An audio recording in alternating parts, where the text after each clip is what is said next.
안녕하세요. 내일장 대장주 박미라입니다. 12월 9일 월요일 순서 시작하겠습니다. 오늘 코스피 지수가 7거래일 만에 상승 마감했습니다. 지난 주말 뉴욕 증시가 큰 폭으로 올랐다는 소식이 국내 시장에도 긍정적인 영향을 줬는데요. 이달 들어 처음으로 외국인과 기관 동반 매수세가 들어오면서 시장을 상승적으로 이끌기도 했습니다. 자, 나흘 만에 코스피 지수는 2,000선을 다시 회복했고요. 외국인의 매수가 강했던 전기, 가스업 등이 4% 이상 오르기도 했습니다. 하지만 코스닥 지수는 전강 후 약의 모습을 보이면서 500% 초반에 마감하기도 했죠. 외국인과 기관의 동반 매도가 시장에 부담을 주는 모습을 보이기도 했습니다. 자, 이벤트가 많은 이번 한 주도 저희와 함께 하시면서 종목별 대응 전략 수정해보시길 바랄게요. 자, 내일장 대장주 저와 함께할 두 분 소개하겠습니다. 샘플러스 이경락 전문가, 김양균 전문가 두 분 나오셨습니다. 안녕하세요. 안녕하십니까. 네, 반갑습니다. 자, 오늘은 어떤 종목 상담이 필요하신가요? 내일장 대장주 프로그램 말미에는 종목 상담 시간 준비하고 있습니다. 전화와 문자로 참여 가능한데요. 전화 02-3153-2611번 열려있고요. 무료 문자 번호죠. 013-3366-0110번으로 보유하신 종목명과 매수가, 비중, 질문 남겨주시면 꼼꼼하게 상담 도와드리겠습니다. 자, 그럼 본격적으로 월요일 순서 지금 바로 출발합니다.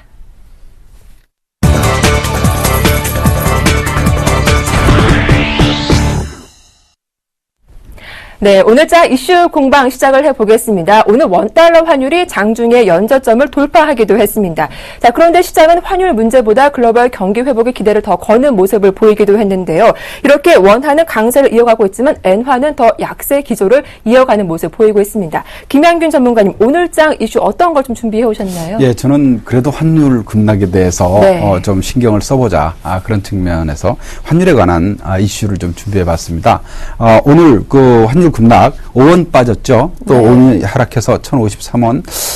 상당히 그 지금 중소기업들, 수출기업들에게는 위기다, 위험한. 그렇죠. 그러니까 임계점을 이미 이탈했습니다. 1,066원 정도를 임계점으로 보고 있는데 1,050원이 지금 위태로 올 정도로 지금 밀려 있는데요. 자, 이 부분이 상당히 앞으로 우리 시장에 큰 아마 부담으로 작용될 것으로 보여집니다. 이제 시장을 좀 예측하면서 여러 가지 것들을 볼 수 있겠는데 오늘 지수는 그래도 2,000선을 좀 올려놓고 끝났습니다만은 과거의 환율을 제가 이제 차트로 잠깐 보면서 말씀을 좀 드렸으면 좋겠습니다. 과거의 원달러 환율이 1,050원 자리를 이렇게 이제 위협하던 시절, 지금 자리는 절대적으로 보면 금융위기 이후 가장 저점대입니다. 금융위기 이후 가장 저점대다. 이전에 지금 지수 제가 라인 딱 그려놓은 자리가 여기가 어디냐면은 2011년도 7월 달입니다. 2011년 7월에 환율이 1,049원을 한번 찍었어요. 그리고 오늘이 그 다음으로 가장 낮은 1,053원입니다. 그럼 2011년 7월 이후 우리 시장 지수를 한번 보도록 하겠습니다.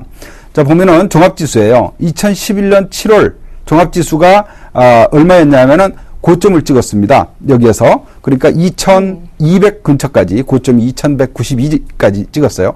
그 이후, 그러니까 환율 부담을 일으킨 외국인의 매도가 터져 나오기 시작하면서, 이게 이제 외국인 매도인데요. 매도가 나오면서 지수가 급락하는 모습을 보였습니다. 이것이 뭐냐면 수급에 이제 상당한 제한을 느끼게 된다라는 얘기입니다. 외국인 매수세가 둔화되고 있는 현재 모습. 앞으로 외국인이 환율에 대한 부담을 느끼면서 매도세가 나오기 시작한다라면, 마침 우리 이제 이번 주에는 쿼드로플 위칭되어 있고 다음 주에는 미국 FOMC 회의가 있죠.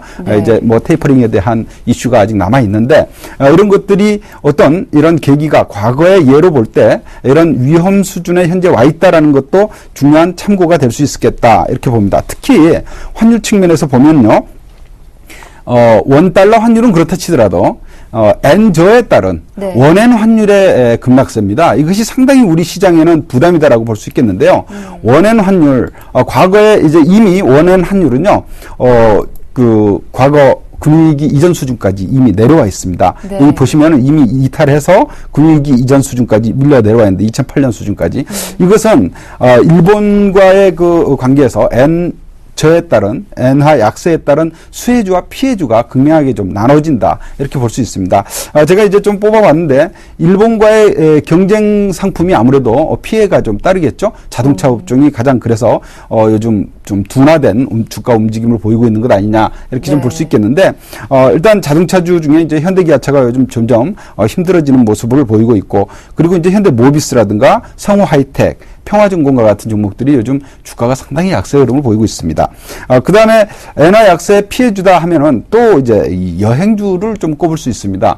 일본인들이 자국 화폐 가치가 떨어지다 보니까 우리 국내에 여행 오는 사람의 수가 급격히 줄어들고 있습니다. 그래서 여행주들이 요즘 하나투어라든가 모두투어 물론 중국인 관광객에 대한 기대감은 충분히 있지만 그래도 한쪽 편은 일본인 관광객이거든요. 이쪽 부분에서 좀 피해주로 좀 꼽히면서 요즘 주가 흐름이 아주 약세 흐름을 면치 못하는 것 같습니다. 반대로 엔저에 따른 수혜주도 있습니다. 엔화 부채가 많은 기업들이 거기에 속하겠죠. 요즘 이제 한국전력이 오늘 많이 올랐죠. 한국전력이라든가 롯데쇼핑 같은 종목들이 대표 기업이 되겠고요. 네. 또 일본산 부품 원료 수입이 많은 업체들이 있겠습니다. 넥스턴이라든가 삼익THK 또 자동차 부품주 중에서도 새로운 오토모티브 또 현대유화 같은 종목들이 네. 조금 차별화되고 있습니다.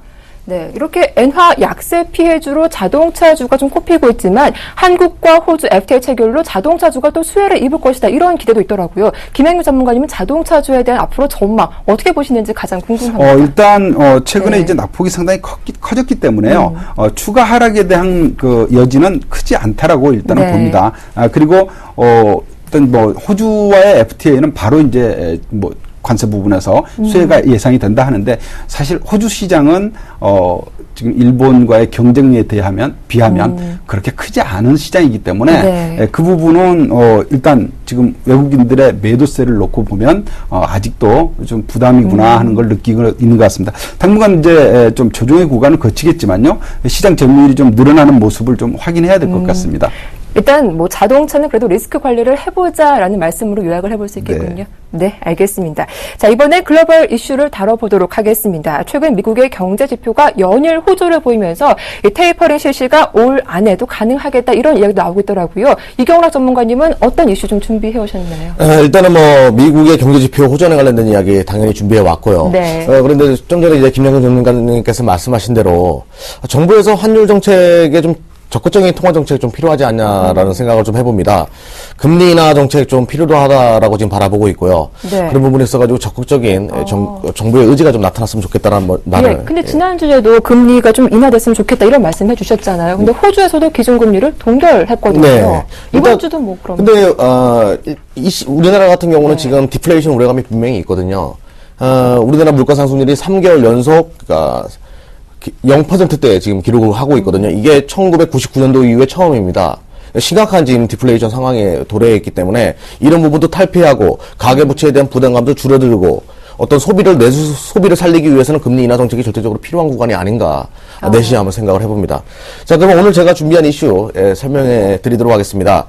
자, 미국의 경제 지표가 계속 좋아지고 있습니다. 제가 준비한 화면을 보면 GDP 성장률이 3분기 3.6%의 성장성을 요번에 보여줬죠. 그리고 또한 실업률 또한 굉장히 호전된 모습을 보여줍니다. 저번 주 금요일에 발표가 됐는데 7%의 실업률을 보여주거든요. 5년 만에 최저치의 실업률의 상황을 보여줘요. 그러다 보니까 미국의 경기 회복에 대한 기대감이 당연히 생기게 되죠. 그러다 보니까 미국이 경기 회복이 되네? 양적 완화 축소하는 것이 아니냐라는 또 이야기들이 서서히 수면 위로 떠오르기 시작합니다. 그러니까 테이퍼링이 생각보다 빠르게 시행되는 것이 아니냐라는 그런 이야기들이 나오는데요. 이런 상황을 가지고 외신들은 시소 게임이다라는 이야기를 합니다. 그러니까 우리가 흔히 우리가 타는 놀이 중에 시소라는 놀이가 있지 않습니까? 그거랑 이제 똑같은 표현을 쓰는 건데요. 팽팽한 줄다리가 계속 이어지고 있다. 좋으면 경제 지표 자체가 좋으면 양적 완화에 대한 우려감이 나와서 또 주가에 발목을 잡고 네. 또 너무 안 좋아도 또 걱정이고 이런 상황이 계속 연출되다 보니까 시장의 많은 참여자들이 이런 부분에 대한 걱정을 하기 시작하죠. 그러니까 지금 그래서 그러다 보니까 미국의 경제 지표가 좋았는데도 불구하고 우리나라 시장이 오늘 급반등을 하긴 했지만 전반적으로 전강 후약의 그런 모습을 보여주거든요. 이런 테이퍼링에 대한 우려감이 분명히 나타났다라고 말씀을 드리겠고요. 근데 저는 여기서 좀 다른 말을 해보겠습니다. 우리가 과거에 차트를 보면서 자세하게 한번 설명을 들어보도록 하겠습니다. 자, 2009년도로 한번 돌아가 보겠습니다. 2009년도 9월 달에 3차 양적 완화가 시행이 됐고요. 이런 부분에 대한 기대감이 아주 주가를 좋은 모습으로 계속 끌어올렸습니다. 이렇게 좋은 모습을 끌어올렸지만 시행되고 나서 오히려 시장이 빠지는 모습을 보여줬죠. 그 이유는 3차 양적 완화라는 것은 시장에서 어떻게 반응을 했냐면 양적 완화, 그러니까 시장에 자금을 푸는 것이죠. 달러 약세를 의미합니다. 원화 강세를 초래하게 만들었죠. 그러다 보니까 원달러 환율이 떨어지다 보니까 수출 채산성에 대한, 그러니까 우리나라 수출 기업들에 대한 채산성에 대한 우려감이 만들어졌고, 시장 자체가 빠질 수밖에 없었습니다. 그럼 이 거꾸로 한번 생각을 해보자고요. 양적 완화, 수도꼭지를 잠굽니다. 이거 축소, 양적 완화 축소라는 것이 테이퍼링이라는 것이 수도꼭지를 잠그는 것을 의미하지 않습니까? 잠가버리면 시장의 달러는 줄어들게 되겠죠. 그럼 당연히 달러는 강세로 바뀌게 되고 원화는 약세로 바뀌게 됩니다. 오히려 역으로 생각하면 중장기적으로 원달러 환율이 올라갈 수 있는 그런 효과를 얻을 수 있다는 것이겠죠. 그리고 단기적인 악재는 불가하겠지만 양적 완화 축소를 한다는 것은 미국의 경기 자체에 대해서 자신감이 있다는 것을 의미하는 거거든요. 그리고 FRB 자체가 탄력적인 양적 완화 축소 전략이 나올 가능성이 높기 때문에 시장에서 아주 단발적인 악재에 불과할 가능성이 높다는 겁니다. 그러니까 시장에서 어떤 테이퍼링에 대한 이슈가 주가의 발목을 잡을 수는 있겠지만 아주 단기적인 구간에 불과할 것이라는 겁니다. 그러니까 중장기적으로 상방을 바라보시고 계속 투자하는 것이 좋겠다라고 말씀을 드리겠습니다. 네, 이렇게 오늘 장 뜨거웠던 이슈에 대해서 두 분과 함께 이야기 나눠봤습니다. 자, 이어서 전문가들의 포트폴리오 엿보는 시간이죠. 내일장 대장주로 지금 바로 이어가 보겠습니다.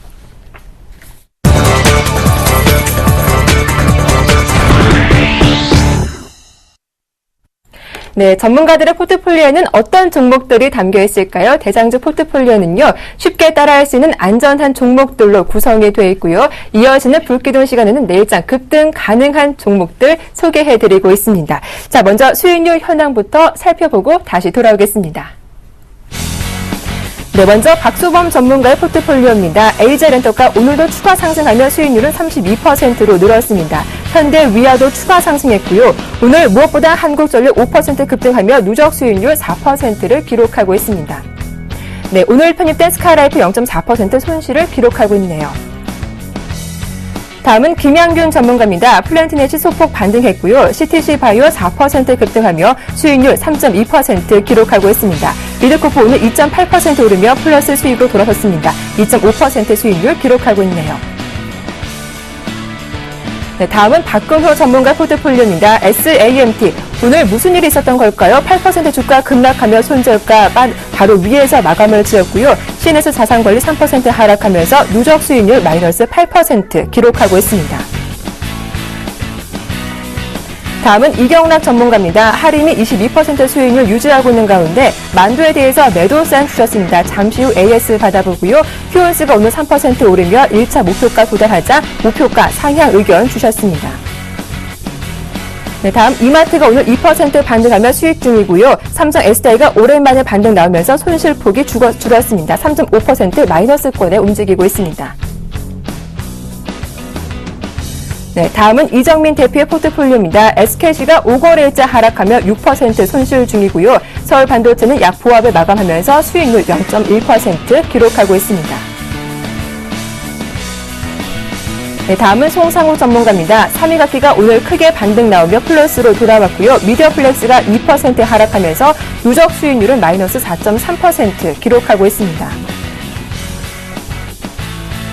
다음은 윤종민 전문가입니다. 삼천리자전거 3% 하락하면서 9.9%로 수익률 줄어든 상태이고요. 덕산 하이메탈도 1.3% 내리면서 지난 금요일 대비 수익률이 소폭 줄었습니다. 끝으로 조인희 전문가입니다. CJ 헬로비전 양호한 흐름 유지하고 있고요. 대성홀딩스와 LTC 추가 하락하며 손실폭이 커졌습니다. 네, 현대 EP 오늘 1.3% 하락하면서 3% 손실, 손절가 근처까지 밀렸습니다.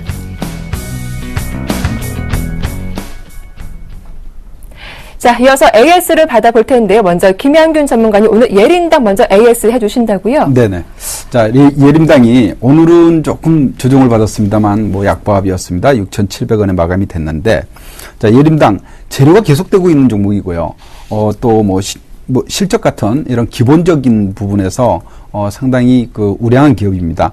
또 재료 또한 뭐 삼성전자하고 손을 잡고 Y 시리즈 이 콘텐츠 산업에 진출을 한다. 또 이미 뭐 SKT라든가 KT 이런 LG전자 등과 이미 통신 그 제조사들하고 콘텐츠 공급 계약이 실행이 돼서 뭐 그 이 부분에서의 실적이 계속 좀 늘어나고 있다라는 이런 점.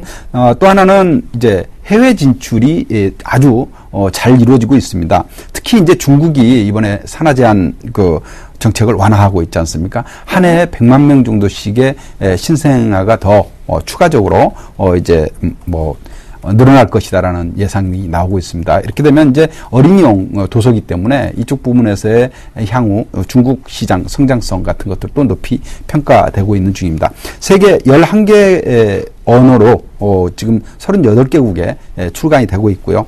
3분기 실적 아주 좋게 나왔고 주가는 현재 연중 최고치를 경신하는 흐름을 보이고 있습니다. 그래서 차트를 보면서 조금 추가적인 전략을 말씀드린다면 일단 일봉으로만 보시게 되면 좀 부담스러운 자리입니다. 네. 전고점 자리에서 이제 거의 고점이다라고 판단이 될 자리이지만 주봉으로 보시게 되면 직전 고점 자리를 가볍게 뚫고 상승 추세가 이제 추가 상승 추세가 만들어지고 있는 구간입니다. 그래서 이 위에서의 저항대 매물이 별로 없다라는 얘기입니다. 그래서 추가적인 상승에 대한 가능성 높이 보고 있고요. 목표가 제가 제시했던 게 9,000원이었습니다. 9,000원까지 그냥 편안하게 가져가셔도 되지 않겠나. 현재 흐름으로 봐서는 그래도 충분하겠다 말씀드리고 특히 수급 측면에서 보셔야 되는데요. 네. 수급 측면 잠깐 이렇게 보시면은 외국인이 꾸준히 사주고 있습니다. 오늘은 조금 매도를 했습니다. 외국인 기관이 오늘 좀 매도한 것으로 잡힙니다만은 꾸준한 그동안의 매수세로 볼 때 오늘 매도가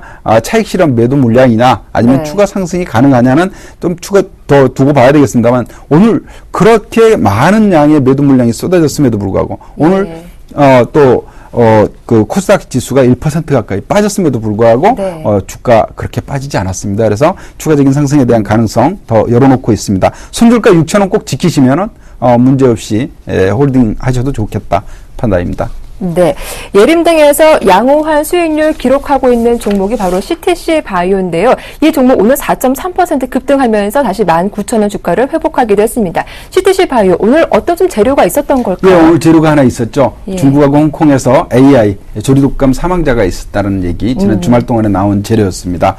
자 이제 CTC 바이오 하면 동물 의약품 부분도 있지만 그 인체의약품 쪽이 더 앞으로 성장 가능성이 높은 기업입니다. 인체의약품 중에서도 뭐 이제 계량인 신약인 그 치매라든가 천식 알러지 치료제 같은 것들. 근데 필름형으로 만들어요. 약을. 이제 가장 이제 좀 방송에서 말씀드리기가 좀 그럴 수도 있겠는데 일단 이 기업이 내놓고 있는 가장 큰 재료 하면은 이제 조류치료제 또 뭐 이런 성인 병 관련 쪽이라고 볼 수 있겠습니다. 그런데 세계적인 기술을 가지고 있는 분야가 있다라면 필름형으로 만든다. 이 약을 그러니까 알약으로 복용했던 것을 이 혀에다가 그냥 놓고 녹여서 먹을 수 있는 그리고 무리 없이도 먹을 수 있다라는 측면에서 상당히 선호되고 있는 그런 이제 기술을 보유하고 있다라고 보실 수 있겠습니다. 자, 이제 시계청으로부터 슈퍼 알약이라고 얘기되고 있는 그 발기부전 치료제와 조류증 치료제를 합쳐진 이 약에 대한 임상시험 승인을 받았습니다. 엊그제 11월 6일 날. 그리고 이제 앞으로 이제 3분기에도 실적이 많이 흑자 전환되면서 좋아졌지만 향후 전망 또한 아주 좋게 전환되고 있습니다. 차트를 잠깐 보면서 모습을 보면은요.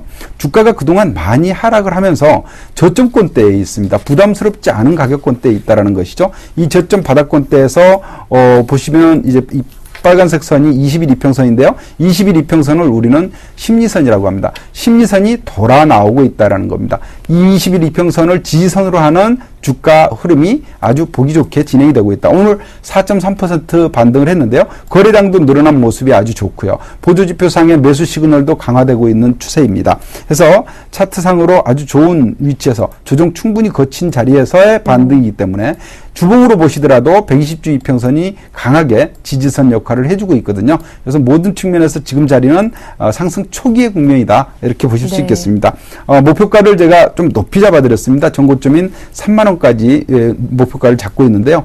이 정도까지 탈 없이 갔으면 좋겠습니다. 수익률이 많이 높아지겠죠. 50% 네. 이상을 목표 잡았는데 다만 손절가를 제가 계속해서 높여나갈 겁니다. 앞으로 지금은 이제 17,000원을 손절가로 잡아드렸는데요. 추가 상승이 나오게 되면 손절가를 계속 입적을까지요 높여가면서 목표가인 3만 원까지 계속 가져가 보도록 하겠습니다. 네, 이렇게 CTC 바이오까지 AS를 받아봤습니다. 자, 그런데 김양균 전문가님 오늘 좀 신규 종목 들고 오지 않으셨더라고요. 그런 따로 이유가 있으신지도 궁금해요. 예, 이제 시장에 대해서 조금 좀 제가 경계감도 말씀을 드렸고요. 네. 제가 이제 포트에 5종목이 지금 편입이 돼 있기 때문에 네. 꽉 차 있는 점도 있습니다. 그래서 신규 종목 진입보다는 보유 종목 중에 알찬 종목들을 네. 그냥 홀딩하는 전략으로 갔습니다. 네, 알겠습니다.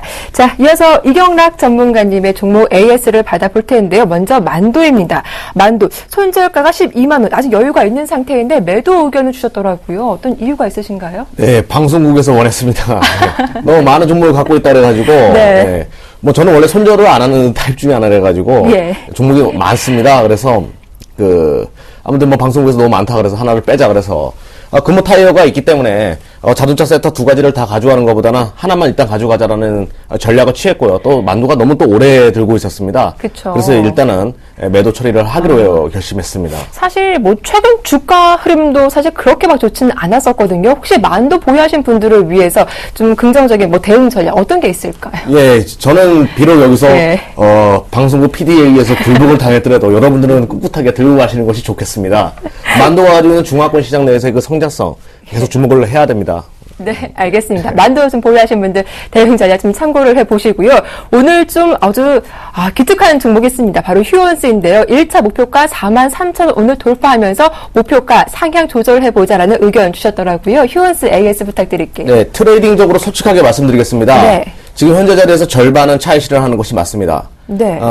그 이유는 이미 과열 구간에 접어들었다라고 말씀을 드리겠고요. 어떻게 과열 구간을 구별할 수 있는가에 대해서 이제 여러분들이 많은 부분 궁금해 하시는데요. 자, 제가 트레이딩적으로 지금 제가 이제 표시한 하늘색 선이 하나 있거든요, 지금. 위에. 이게 이제 ADX라는 건데요. 이 구간에 60을 넘어가게 되면 지금 60을 넘은 상태거든요. 64, 65 정도 됐거든요. 네. 요 정도 선이 오게 되면 일단은 자르는 것이 맞습니다. 그러니까 절반 차익 실현을 하는 것이 맞고요. 요거 75 구간을 넘어가게 된다 그러면 전량 매도하는 것이 맞습니다. 아마 그 정도 구간에 한 45,000원 정도로 예상하고 있고요. 네. 제가 일차적으로 목표가를 43,000원으로 다시 올렸던 것이 ADX가 60을 넘어가는 구간이 43,000원 정도로 계산이 됐기 때문에 그때 매도를 하자라고 말씀을 드린 거고요. 일단은 절반 정도는 매도를 하고 계속 가져가는 것이 좋겠습니다. 네. 휴원스 보유하신 분들 현재가에서 절반 정도는 비중을 줄여보자라고 하시니까요. 대응 전략 잘 참고해 보십시오. 자, 이어서 이경락 전문가님의 내일장 대장주 어떤 종목인지 살펴보겠습니다. 자, 한 종목 들고 오셨습니다. 어떤 종목일까요? 네, 베이직 하우스입니다. 중국 시장 성장 가능성에 대한 기대감으로 상승세를 보였습니다. 오늘 3% 가까이 오르며 5일선 위에서 마감했는데요. 오늘 종가는 22,750원이었습니다. 네, 내일장 대장주 종목으로 베이직 하우스, 역시 중국발 관련된 종목을 들고 오셨군요. 자세한 설명 부탁드릴게요. 네, 제가 이 종목을 이제 주목한 가장 큰 이유는 혹시 그 옷 좋아하십니까? 그럼요, 좋아하죠. 네. 네. 굉장히 패셔너블 하신 거 봤을 때는, 날씨가 추워지고 나서 굉장히 씀씀이가 커졌을 것 같은데. 제가요? 예, 저 또한 지금 그렇습니다. 네. 예, 저도 옷을 굉장히 좋아하거든요. 그러다 보니까 계절적인 어떤, 호황기에 서서히 접어드는 것이 아닌가라는 생각에 우려를 좀 바라보기로 했고요. 그렇군요. 일단은 베이직 하우스는 너무나도 유명한 브랜드죠. 베이직 하우스와 여성 의류 중에 마인드 브릿지라는 그런 브랜드를 유통하고 또 만들어내는 그런 회사이기도 합니다. 그리고 지금 서서히 중국의 춘절 효과에 관련돼가지고 제가 준비한 화면을 보면서 자세히 설명해 드리도록 하겠습니다. 자, 저번 주에 블랙 프라이데이가 끝났죠. 많은 사람들이 블랙 프라이데이에서 신경을 쓰는데 오히려 10월, 11월 달에 한국 대 미국 수출 증가율은 그렇게 크지가 않습니다. 그런데 10월, 11월, 12월 그리고 춘절이 있는 1월 달에 한국 대 중국 수출 증가율이 급증하는 것을 우리는 느낄 수가 있거든요. 이것이 바로 춘절 효과의 최대 수혜율을 찾자라는 그런 개념으로 제가 접근하게 된 계기고요. 또한 제가 중국 내에서 이제 그 임금 인상에 관련돼 가지고 좀 분석을 할 수밖에 없었습니다. 루이스 전환점이라는 것이 있는데요. 중국이 지금 딱 루이스 전환점 초기 단계에 들어갔습니다. 그러니까 루이스 전환점은 뭐냐면 임금 인상을 어쩔 수 없이 할 수밖에 없는 구간인데요. 대부분의 이제 경제 분석가들이나 어떤 외신들 그리고 BNP 파리바와 같은 그런 어떤 투자 전문 기관에서도 중국이 이제 5년 아래 루이스 전환점에 임금 인상이 폭등적으로 증가하는 그런 구간에 도래하게 될 것이다라는 부분에 포커스를 맞췄고요. 또한 중국의 진위 개수가 계속 높아졌던 부분에 포커스를 맞췄습니다.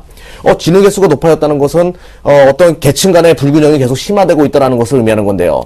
위에 있는 사람들의 소득을 줄이는 것보다는 아래에 있는 사람들의 소득을 올리는 방법을 택할 가능성이 높습니다. 시진핑 정권은 임금 인상이 이루어질 가능성이 높겠죠. 이런 부분. 그러니까 그들의 노동자들의 임금 인상이 좋아지면 좋아질수록 소비 여러 번 계속 증가하는 흐름이 나타날 가능성이 높습니다.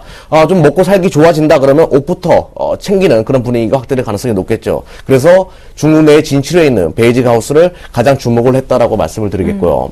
또한 위안화 교역 비중이 계속 증가하는 부분도 무시할 수 없었습니다. 위안화, 그러니까 중국의 삼중전회가 끝나고 나서 중국 당국이 위안화의 국제화를 추진한다는 얘기가 있었습니다. 자, 위안화의 국제화를 추진한다. 그리고 교육 비중은 계속 증가한다. 그 의미는 위안화 절상은 어쩔 수 없이 따라올 수밖에 없다는 것이겠고요. 위안화의 화폐 가치가 올라간다는 것은 중국 내에 있는 국민들의 소비 여력이 증가한다는 것을 의미하겠죠. 당연히 중국 관련 내수주 중에서 의류 산업 중에 하나인 베이직 하우스를 주목을 했다라고 말씀을 드리겠습니다. 또 하나, 시진핑 정권이 추진하는 가장 큰 부분 중에 하나겠죠. 세계의 공장에서 세계의 시장으로 탈바퀴만 하는 그런 중국을 만들고 싶어하는 시진핑 정권. 그 이유는 GDP 대비해가지고 중국의 가계 소비가 너무나 적다라는 겁니다. 35%밖에 되지 않습니다. 미국 같은 경우는 76%, 엄청난 소비 국가이죠. 미국의 절반이라도 따라가 보자, 55%까지 올려보자라는 것이 시진핑 정권이 지금 풀어야 되는 숙제이고요. 저축률 또한 굉장히 높습니다. 이 저축률을 축소시켜서 소비 쪽으로 유입시키려고 하는 그들의 움직임. 최대 수혜주 당연히 의류주, 그러니까 우리나라 기업 의류회사 중에서 중국에서 가장 독보적인 성장성을 보여주는 것이 이 베이직 하우스거든요. 지금 매장 수가 1,100개가 넘어가는 걸로 알고 있기 때문에 이런 부분에 써가지고 점진적인 매출액 증가율 나타날 가능성이 높겠다라는 부분에 써가지고 투자 포인트를 잡았습니다. 네. 이렇게 중국 내 임금이 늘어나면 소비도 증가할 것이다. 최대 수혜주로 베이직 하우스를 들고 오셨습니다. 가격적인 접근도 좀 궁금한데요. 오늘 좀 많이 올랐습니다. 22,750원. 저는 대비 3% 가까이 급등했는데 적정한 매수 가격대 어디가 좀 좋을까요? 네, 오늘 좀 반등이 좀 크게 나오는 바람에 네, 약간의 음봉행으로 떨어질 가능성이 높습니다. 그래서 급하게 제가 원래 종가에 그냥 사자라고 말하는 타입 중에 하나인데 요 종목은 좀 천천히 접근하겠습니다. 자, 22,500원 정도에 설정해드리도록 하겠고요. 매수가. 손절가는 2만원 설정해드리도록 하겠습니다. 지금 중국 내에서의 그 성장성을 바라봤을 때는 정고점도 충분히 뚫을 수 있다고 저는 지금 바라보고 있거든요. 주봉으로 한번 바라보더라도 27,800원대가 고점인데 요 구간은 뚫을 거라고 보고 있습니다. 3만원 설정해드리도록 하겠습니다. 네, 알겠습니다. 베이직 하우스 매수가 22,500원 잘 기억을 해두시길 바라겠습니다. 자, 두 전문가님의 최종 포트폴리오 화면으로 정리해드리겠습니다.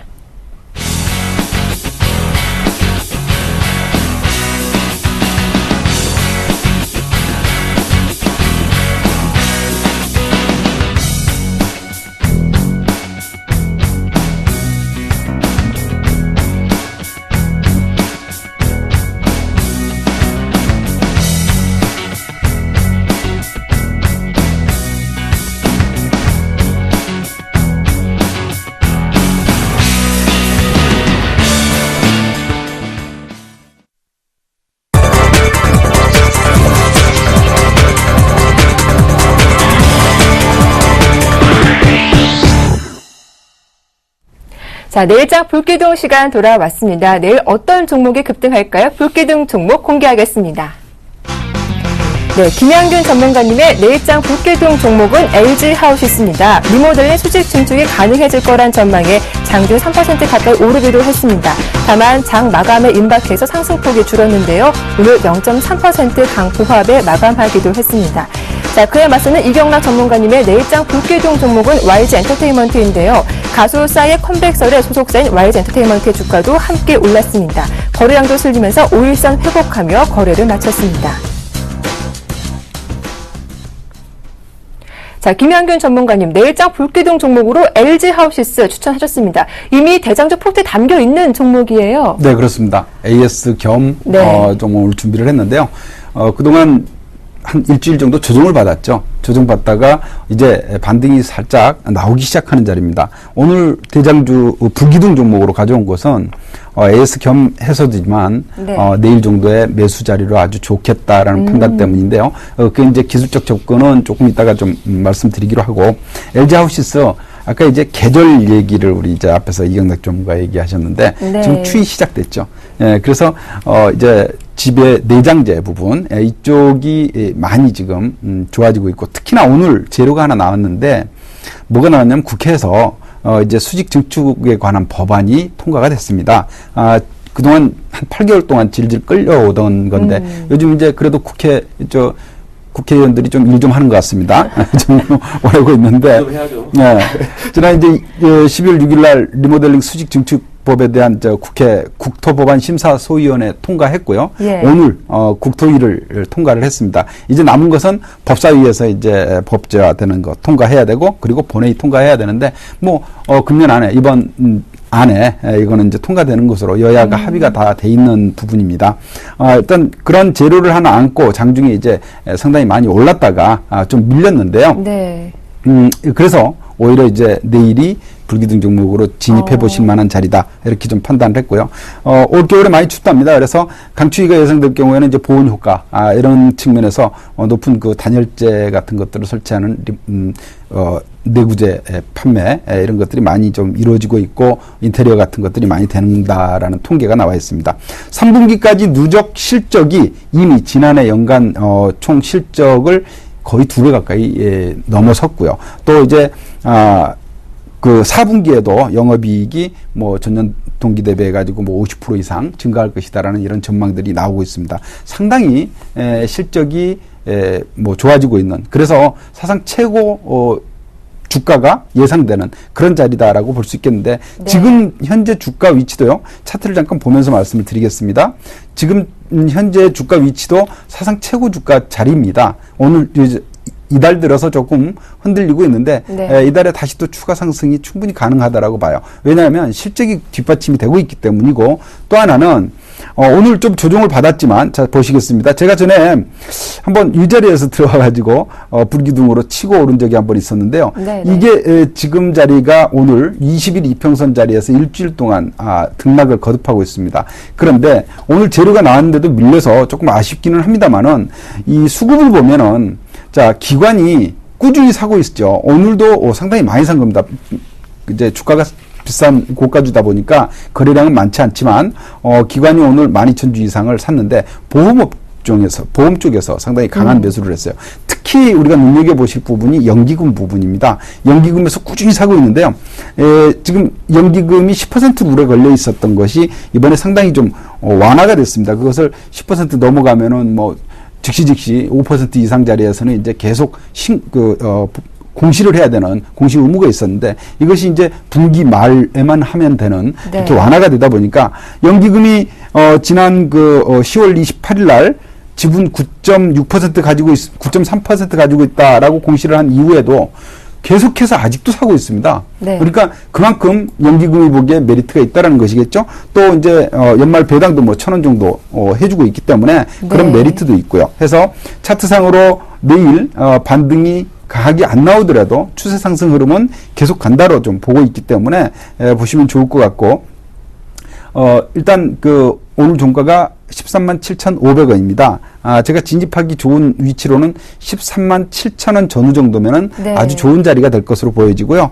목표가는 조금 중기로 보셔도 좋을 종목이다. 그래서 15만원 정도까지 투자 금액이 조금 크신 분들이 고가주를 선호하시지 않습니까? 네. 안정적으로 높은 수익보다는 안정적인 수익을 원하시는 분들에게 좋은 종목이겠고요. 예. 시장이 오늘 또 지수가 한 20포인트 가까이 올랐기 때문에 내일도 크게 오르기를 기대하기는 쉽지 않아 보이기 때문에 네. 안정적인 종목이 내일장 불기둥의 가능이 높지 않을까. 예, 그렇게 해서 이 종목 준비했고요. 순들 가격은요, 13만원 꼭 지키시기 바랍니다. 네, 알겠습니다. 이미 대장주 포트에 담겨있는 종목이긴 하지만 내일도 양호한 흐름이 예상되기 때문에 내일장 불기둥 종목으로 추천을 받아봤습니다. 자, 그럼 이경락 전문가님, LG 하우시스 좀 어떻게 좀 바라보시는지 그 평가 궁금한데요. 네, 저도 굉장히 좋아하는 종목 중에 하나입니다. 네. 이 종목이 원래 싱글족들이 확대되면 확대될수록 매출이 증가하는 그런 구조를 보여줍니다. 예. 그러니까 왜 혼자 사는 사람들이 많아지다 보니까 돈 많고 이제 어느 정도 부유한 싱글족들이 많아지지 않습니까? 근데 그들이 네네. 자기의 공간을 이제 주문 생산해가지고 LG 하우시스에 이렇게 구매가 좀 많이 증가하는 부분도 있었고요. 또한 당사가 미국의 홈디포에 납품을 하기 시작했습니다. 굉장히 큰 건축 자재 유통사 아니겠습니까? 그런 부분에 있어가지고도 추가적인 매력, 정말 있는 좋은 종목이다라고 말씀을 드리고 싶네요. 네, 알겠습니다. 두 전문가로부터 긍정적인 전망 들어봤습니다. LG하우시스 잘 기억을 해두시고요. 자, 이어서 이경락 전문가님의 내일장 불기둥 종목은 YG 엔터테인먼트였습니다. 이른바 싸이의 컴백 수혜주로 주목을 좀 받고 있더라고요. 네, 뭐 싸이 때문에 들어간 건 아니고요. 네. 제가 이제 이 종목을 선택한 가장 중요한 포인트는 네. 응답하라 1994 혹시 보십니까? 저 완전 또 팬입니다. 네. 서태지 이제 음악을 들을 때 네. 테이프로 듣지 않습니까? 거기서는. 그렇죠. 예. 그리고 1997에서는 CD가 나오고요. 예. 그리고 나서 이제 MP3라는 것이 유행하지 않습니까? 그러니까 과거의 아날로그 시절에 테이프나 CD 문화가 MP3라는 문화로 넘어오고 나서, 그러니까 디지털 문화로 바꾸고 나서 음원 콘텐츠 회사들은 돈을 벌지 못했습니다. 불법 다운로드가 행해졌기 때문이겠죠. 근데 요즘 들어와가지고 스트리밍 시장이라는 것이 이제 일반화되기 시작합니다. 어떤 뭐 멜론이나 뭐 벅스나 그렇게 소리바다와 같은 어떤 정액제를 두고서 언제든지 음악을 들을 수 있는 그런 시스템이 만들어지고 나서 다 모두가 이제 MP3를 등한시하기 시작하죠. MP3를 사용하는 사람들도 시대에 낙후되는 그런 분위기가 연출되곤 하고요. 자, 이렇게 스트리밍 시장이 만들어졌다는 것은 음원 콘텐츠를 만들어내는 어떤 제작사에서 MP3 때문에 그동안에 음원 콘텐츠 가격을 한 번도 받지 못했었는데 이제는 서서히 그 분위기가 확대되면서 음원 가격에 대한 그 어떤 매출이 찍히는 그런 구간이 만들어질 수가 있고요.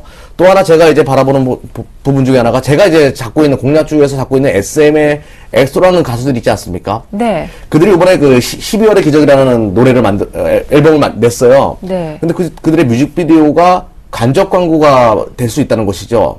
그러니까 예를 들어서 이런 겁니다. 중국과 우리나라에서 TV 시청률이 굉장히 떨어지고 있습니다. TV 시청률이 왜 떨어지지를 봤더니 휴대용 PC, 그러니까 대부분 동영상 스트리밍을 통해 가지고 TV 대신 그런 것을 보는 문화가 확대되어 간다는 것이겠죠. 어떻게 보면 유튜브를 통해서 그 뮤직비디오를 보는 거, 여기 안에 광고를 넣는 것이 전 세계 인구들에게 모두에게 오픈할 수 있는 하나의 방법이 된다는 겁니다. 그러니까 동영상 스트리밍을 통해 가지고 어떤 그 음악 콘텐츠를 홍보를 하고 그 안에 있는 간접 광고를 첨부시킬 수 있는 방법이 엑소를 통해서부터 본격적으로 시작됐다는 것을 의미하고요. 네. YG 엔터테인먼트에서 이번에 싸이가 새로운 앨범을 냈을 때 그의 뮤직비디오 안에 또 다른 광고가 들어가겠죠.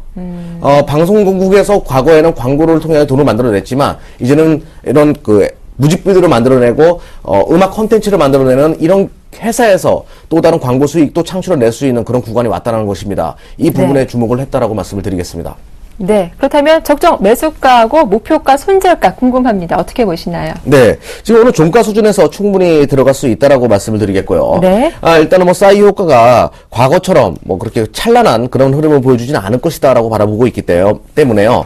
53,000원 목표가 설정해 드리도록 하겠습니다. 네. 그리고 손절가 47,500원 설정해 드리도록 하겠습니다. 네, 알겠습니다. 자, 이어서 김양균 전문가님께 좀 짧게 코멘트 한번 들어볼게요. 어떻게 보시나요, 이 종목?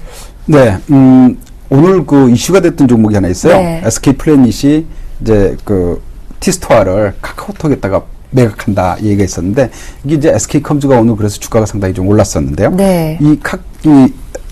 그 티스토어의 지분을 가지고 있는 업체로도 또 YG엔터가 끼더라고요. 네. 3대 주주가 된답니다. 카카오톡이 2대 주주가 되고, 그러니까 YG엔터도 SM이 2대 주주가 되고, 예, 그래서 이런 부분도 상당히 좀 앞으로 뭐 유망한 기업이죠. 좋고 네. 주가도 바닥점을 충분히 다진 것으로 보여집니다. 네. 오늘 두 분 다 좀 분위기가 좋으시네요. 다 긍정적인 답변만 해주셔서요.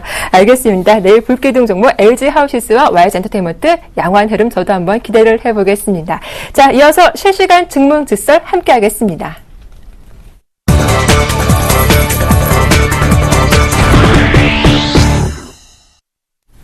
자, 실시간 종목 상담 문을 열어보겠습니다. 전화와 문자로 참여 가능한데요. 02-3153-2611번 열어두고 있고요. 무료 문자 번호죠. 013-3366-0110번으로 보유하신 종목명과 매수가 비중 질문 남겨주시면 지금부터 차근차근 설명해드리도록 하겠습니다.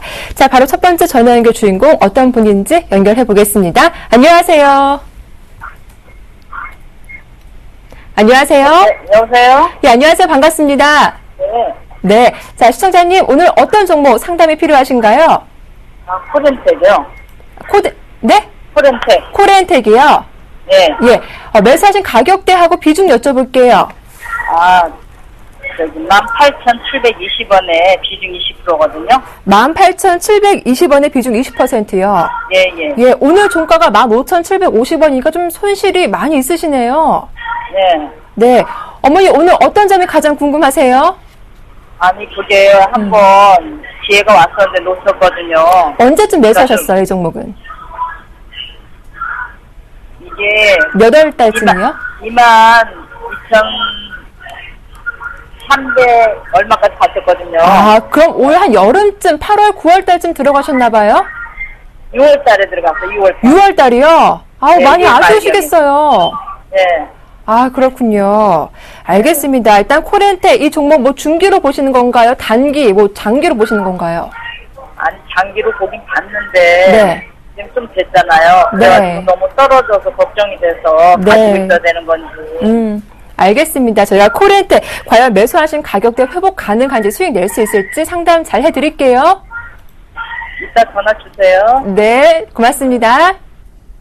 네, 김현균 전문가님 코렌텍 들어왔습니다. 어떻게 네. 좀 보시나요? 예, 제가 코렌텍 전에 한번 또 포트에 포함도 시켰었던 종목이었습니다. 예, 예. 코렌텍 하면은 이제 인공관절 분야 대표적인 기업인데 이 기업 결론부터 말씀드리면 뭐 본의 아니게 중장기가 되셨고 또 아마 처음에도 뭐 중장기로 보신다고 했는데 현재 자리에서는 보유 지속 전략 먼저 말씀을 드리도록 하고 이 기업이 가지고 있는 메리트라면은 몇 가지들이 있습니다. 세계적인 기술력을 가지고 있다. 또 실적 또한 꾸준히 성장하고 있는데 지금 이제 3분기에 그 실적이 좀 둔화되면서 주가가 많이 좀 빠졌습니다. 그러나 앞으로 인구 고령화에 따른 수혜가 계속될 수 있는 기업이다라는 측면에서 조금 중장기적으로 보시는 것이 좋겠습니다. 인공관절 분야는 우리 인구 고령화로 인해서 꼭 필요한 분야거든요. 그래서 이런 부분 또 하나는 세계 최초로 3D 프린팅 기술을 이용해 가지고 이제 레이저 제소제 코팅이라고 하는 이런 이제 기술을 개발을 했습니다. 세계 최초인데 이런 분야에도 적극 뛰어들고 있고 또 하나 중국 시장을 본격적으로 이제 뚫기 시작했다라는 점에서 긍정적이다 이렇게 보시면 되겠고요. 자 이제 코렌텍 지금 차트를 보면 이렇게 주봉으로 놓고 보시면은요 주가가 현재 위치가 15,000원 자리는 상당히 의미 있는 지지선이 되겠습니다. 이 자리는 지켜지리라 예상이 되고요. 3분기에 실적이 조금 둔화되기는 했지만 적자로 전환되거나 하지는 않습니다. 특히 현대차 그룹 정몽구 회장의 사위 회사죠. 큰딸 회사입니다. 그래서 믿는 구석이 충분히 있는 종목이니까요. 보유 지속 전략하시고 현재 15,000원 전후 자리에서는 저점을 다지고 있는 모습이 좀 나타나고 있습니다. 그래서 중기 전략으로는 보유 지속 전략 말씀드리고 비중이 20%니까 많지는 네. 않으신 것 같아요. 그래서 조금 더 홀딩하셨다가 주가가 조금 반등하는 분위기가 나오면 비중을 조금 올려보시는 것도 좋을 것 같습니다. 네, 알겠습니다. 코리아한테 일단은 좀 중기적으로 더 끌고 가보자라는 의견 주셨고요. 주가가 더 오른다면 추가 매수도 가능하겠다라는 전략 말씀해 주셨습니다. 자, 이어서 두 번째 전화 연결 시청자분 만나보겠습니다. 안녕하세요. 예, 안녕하세요. 네, 반갑습니다. 예, 네, 자, 오늘 어떤 종목 상담 필요하신가요? SK 브로드밴드요. 네, SK 브로드밴드. 매수하신 가격대하고 비중 여쭤볼게요. 매수가는 4,400원이고 비중 25%요. 네, 4,400원에 비중 25%요. 예, 예, 오늘 종가가 4,200원쯤 끝났거든요. 확인하셨나요? 예. 예, 언제쯤 매수하셨어요? 10월 중순 정도에 매수했어요. 10월 중순에. 아, 예. 그러셨군요. 한 번은 그래도 이익 실현 기회가 있었는데 좀 길게 보시나 봐요.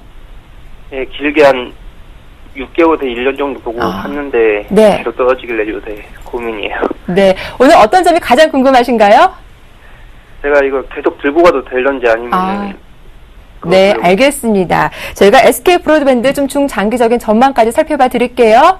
예, 네, 고맙습니다. 자, 이경락 전문가님, SK 브로드밴드 중장기적인 전망도 함께 부탁드릴게요. 네. 당사가 시가총액이 1조 2천억 정도 될 거예요. 그리고 액면가가 5천원이었는데 액면가보다도 지금 좀 부족한 부분이 있겠죠.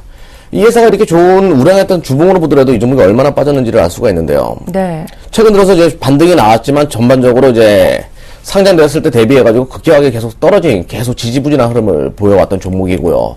앞으로 그럴 가능성이 계속 높습니다. 솔직하게 말씀드려가지고. 그 이유는 당사가 영위하고 있는 그 인터넷 사업, 그리고 인터넷 TV 사업, 성장성이 없습니다. 이 회사가 뭐 해외 시장에서 매출을 찍어내거나 그런 것도 없고요. 어차피 포화된 시장 내에서 서로 죽자적자 댐벼드는 그런 모습이거든요. 흔히 말해서 마케팅 치킨 게임이 벌어진 상황입니다. 광고비는 계속 들어갈 수밖에 없고 어떤 판촉비는 계속 나갈 수밖에 없는 그런 상황이고요. 일단은 투자 매력은 그러니까 시장 자체가 정체되는 구간에서 어느 정도 그 경기 방어주를 선택하신 거는 좋았는데 네. 종목이 너무나 성장성이 한계가 다다른 그런 섹터를 선택했다라고 말씀을 드리겠습니다. 자, 매도하고 나오시는 것이 좋겠습니다. 그럼 내일이라도 당장 좀 팔아야 하는 건가요? 예, 내수주라도 좀 더 성장성이 있는 것들 예. 선택하시는 것이 좋겠습니다. 아, 알겠습니다. SK 브로드밴드 일단 더 큰 좀 손실을 막기 위해서 내일은 그래도 좀 비중을 정리해보는 의견이 좋겠다라고 하시니까요. 한번 대응 전략 잘 참고를 해보시면 좋겠습니다. 자, 이어서 실시간 문자 상담으로 넘어가 볼 텐데요. 많은 분들의 참여가 이루어지고 있습니다. 먼저 대성홀딩스 살펴봐 드릴게요. 이분 매수하신 가격대가 8,700원, 비중이 30%이시고요. 오늘 종가가 8,780원이니까 좀 매수하신 지 꽤 되신 것 같습니다. 계속 보유해도 괜찮을까요? 라고 여쭤봐 주셨어요. 김현균 전문가님, 대성홀딩스 어떻게 보시나요? 예, 대성홀딩스 가스업체죠. 근데 최근에 이제 10월 달부터 한 2달 동안 20% 정도 올랐어요. 오르고 나서 지금 조정을 거치는 겁니다. 사실은 지금 이제 겨울철 접어들면 가스주들이, 도시가스주들이 좀, 뭐 오를 수 있는 환경이 충분히 되죠. 계절적으로. 춥고 추위에도 이제, 강할 수 있는 종목이고요. 그런데 지금 대성홀딩스 최근에 12월 들어서 조정을 좀 흐름이 나타나다가 오늘 좀 큰 폭으로 좀 빠졌습니다. 큰 폭으로 빠졌다 해도 뭐 2% 이내 범위입니다. 사실 변동성이 그렇게 크지 않은 기업이기 때문에 지금 우리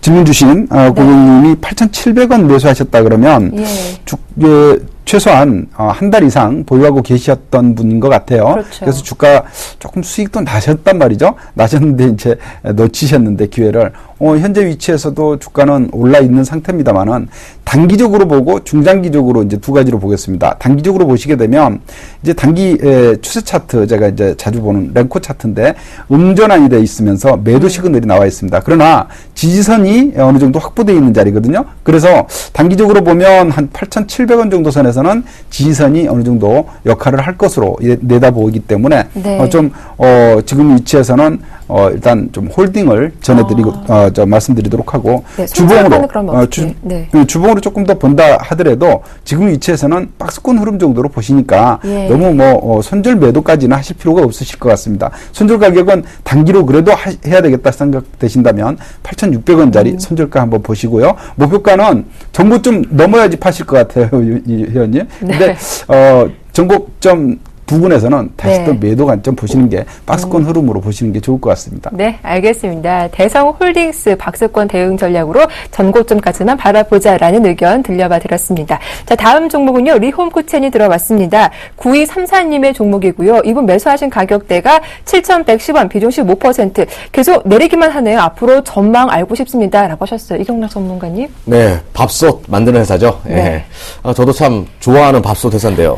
자, 제가 이제 이 말씀을 드릴게요. 자, 제가 월봉을 한번 보시면서 설명을 드리겠습니다. 네. 이 종목이 2012년도 부분에서 2,000원 아래 선에 있었죠. 그리고 2013년도가 도래했습니다. 자, 월봉으로 4배 이상이 올랐습니다. 그러면 이 회사에 적어도 영업이익과, 그리고 당기순이익이 좋았던 것은 사실입니다. 뭐 100% 이상 성장했던 것은 사실인데요. 우리가 여기서 주목을 해야 되는 부분은 바로 이 회사의 매출액이 과연 그렇게까지 올라갔는가에 대해서 한번 생각을 해봐야 됩니다. 자, 수많은 가치 투자가들은 말을 합니다. 자, 매출액이 성장하지 않는 기업은 성장하는 것이 아니다라는 이야기를 하는데요. 자, 2011년도부터 12년도까지 추정치까지 한번 바라보도록 하겠습니다. 2010년도에 제가 화면을 보시면 3,500이었던 매출액이 2012년도 추정치 3,700억 정도밖에 되지 않습니다. 그리고 오랫동안 계속 3,000원대에서 계속 성장세 없이 계속 멈춰 있었다는 것이겠죠. 적어도 이 정도까지 올라왔으면 적어도 5천억 이상의 매출액이 만들어졌어야 됩니다. 그러니까 시장 이 종목 자체가 조금 과열 분위기에 있다는 것을 우리가 충분히 느낄 수가 있을 테고요. 물론 뭐 당기순이익과 영업이익이 좋아진 부분도 있습니다. 하지만 그 부분에 관련된 지속 가능성에 대해서 솔직하게 의구심이 있습니다. 지금 중국인 관광객들이 우리나라 방문해가지고 밥솥을 많이 사간다. 그래가지고 주가가 4배까지 올라갔다. 솔직하게 잘 모르겠습니다. 일단 30%면 너무 많습니다. 절반 정도는 축소하시고 접근해 주시기를 바라겠습니다. 예, 알겠습니다. 리홈 쿠체 이렇게 저희가 한번 AS 저희가 종목 상담 도와드렸고요. 다음 종목 살펴보겠습니다. NHN 엔터테인먼트가 들어왔습니다. 7520님의 종목이고요. 이분 매수하신 가격대가 96,300원, 비중이 20%, 손절가, 목표가 등 전략 부탁드립니다. 라고 하셨습니다. 김양균 전문가님, 조금 이익 구간이신데요? 네, 오늘 이익된 것 같습니다. 그러신 것 같아요. 네, 네. 어제까지만 해도 손실 구간이셨겠고, 예. 아마 오늘 사신 분이라면 아주 잘 매수 들어가신 것 같아요. 네. 일단 답이 벌써 나왔네요. 잘 들어가셨다고 그랬으니까. NH 엔터테인먼트, 되게 이제 우리가 한 게임이라고 생각을 하시면 되는데, 게임주입니다. NHN이 이제 네이버하고 이렇게 두 개로 인적 분할이 됐죠. 네이버는 승승장구 70만 원까지 가고 있는데 NHN 엔터테인먼트는 또 거꾸로 상당히 약세 흐름을 보였었습니다. 게임주들이 최근에 그렇게 강하지는 못했었죠. 네. 그러다가 오늘 이제 기술적으로 접근을 조금 해드리도록 하겠습니다. 잠깐 차트를 보시면은 최근 이 저점, 바닥점을 확인을 하는 9만 원짜리에서의 바닥점 확인이 아주 좋아 보입니다. 그리고 이제 이 종목은 20일 이평선을 돌파하면 무너지는 그런 이제 모습을 상장 이후 보여왔는데 오늘 상당히 기대되는 돌파를 강하게 했습니다. 어제 양봉이 크게 나왔고 오늘도 양봉이 크게 나왔고요. 자, 근데 이제 수급을 봐야 되겠죠. 누가 이렇게 끌고 올라왔느냐, 이거 상당히 중요하겠는데, 수급을 보시니까 오늘은 외국인이 10만여 주 가까이 샀고요. 기관도 사흘 연속 샀습니다. 그렇다면 수급이 상당히 개선되면서 주가가 올라오고 있다, 이렇게 이제 볼 수 있겠죠. 지금 보유 20% 비중이기 때문에 뭐 네. 부담스럽지 않은 비중인 것 같습니다.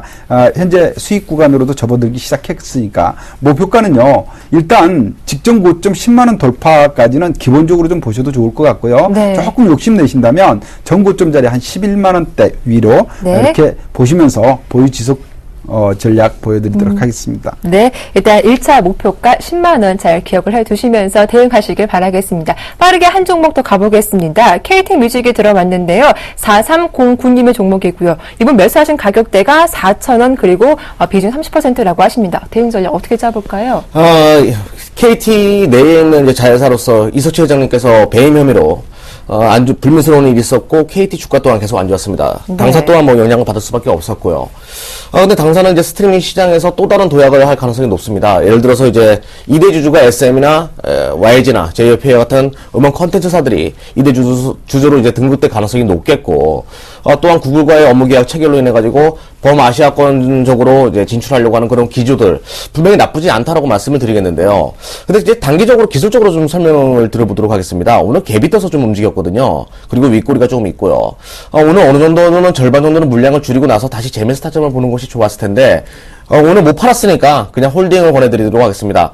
단기적으로 급등락이 좀 있더라도 중장기적인 안목으로 계속 가져가시는 것이 좋겠습니다. 네, KT뮤직 중장기적으로 홀딩해보자라는 의견 주셨습니다. 자, 시간 관계상 종목 상담 여기서 마치도록 하겠습니다. 지금까지 샘플러스 김양균 전문가, 이경락 전문가 두 분과 함께했습니다. 수고 많으셨습니다.